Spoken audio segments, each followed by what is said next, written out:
A young man stands under a bridge in the rain, soaked and hungry. His name is Ethan Whitfield. His father, Marcus Whitfield, is one of the richest men in America. Nobody on this street knows that. In 6 months, Ethan will stand in front of live cameras and tell the whole country the truth about his father's empire. If you enjoy powerful stories about kindness, justice, and second chances, subscribe now, because every story on this channel reminds us that one act of kindness can change a life forever. Let's go back to where it started. Ethan grew up in a 22-room mansion that felt more like a museum than a home. His father built a real estate empire and worked 18 hours a day, missing birthdays, missing school plays. Ethan's mother, Diane, was the warmth in the house, until she passed away when Ethan was 17. Ethan never wanted towers and spreadsheets. He wanted to build homes with his hands, the way his grandmother Eleanor taught him in her little workshop. Not everyone can see a home in a pile of wood. You can, she told him. When she died, Ethan kept her old tools and her words close to his heart. By college, Ethan was secretly studying architecture, dreaming of designing tiny homes for people who had nothing. He got accepted into a real fellowship building housing for homeless veterans in California. It was time to tell his father. At dinner, Ethan told Marcus the truth. Marcus exploded. You want to build shacks for bums instead of running a $2 billion company. Ethan pushed back, saying all he ever wanted was to be seen, not just the family name. Marcus said the words that broke everything. If you walk out that door, don't expect this family or 1 cent of this fortune waiting for you. Dreamers like you always fail. Ethan packed one bag and walked out with nothing but a backpack and a dream. He took a bus to California, hopeful. But 2 weeks before the fellowship began, his shared apartment fell through, and without a stable address, the program gave his spot away. Ethan sat alone in a bus station, truly homeless for the first time. Ethan learned to survive on the street. He went by E, never mentioning his last name. He slept under bridges, ate at shelters, and kept his sketchbook wrapped in plastic so the rain wouldn't ruin his drawings. He met kind strangers along the way. Priscilla, who taught him the streets. Connie, a diner waitress who slipped him free pancakes. An old man named Walter, who let Ethan help fix things around the neighborhood for a hot meal.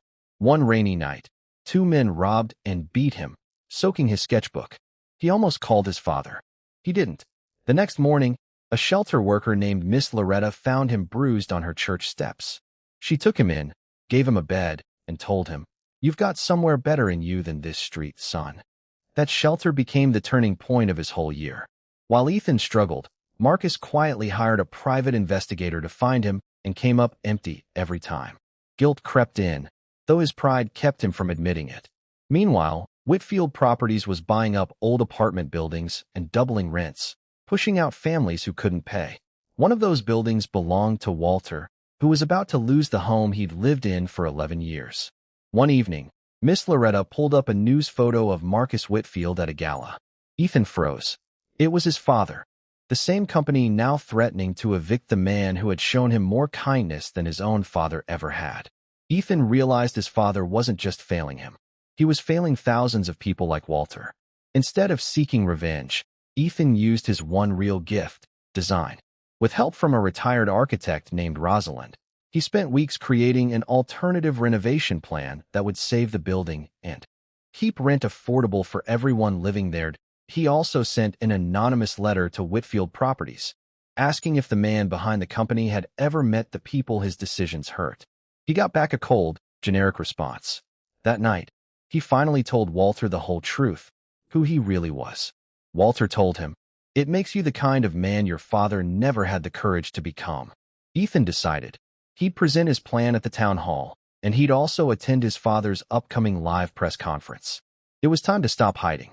At the town hall, Ethan's plan, presented as E. Marcos, won over the room. Days later, at a nationally televised press conference, Ethan stood up during Q&A and asked his father about Walter and the evictions. Marcus gave a scripted corporate answer. Then Ethan stepped into the light. "You don't recognize me, do you, Dad?" The room gasped. Marcus went pale. Ethan. On live television, Ethan told the country he'd been homeless for a year while his father's company was doing to families like Walter's exactly what had happened to his own son. Marcus broke down, walked straight to his son, and pulled him into a tearful embrace in front of the cameras. "I'm sorry. I looked for you everywhere."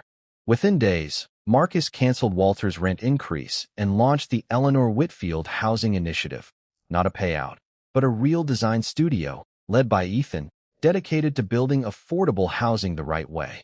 He restored his son's dream instead of writing a check. A year later, Walter's building was renovated and safe. Ethan ran his own studio 2 blocks away, mentoring young designers. Marcus visited often now, showing up in ways he never had before.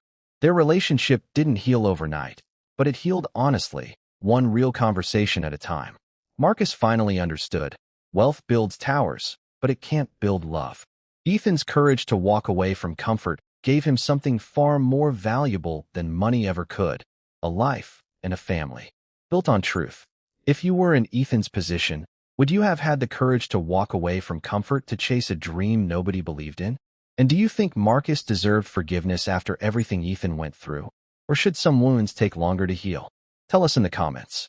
If this story moved you, subscribe to Marble and Grit Stories TV, because every story on this channel reminds us that one act of kindness can change a life forever.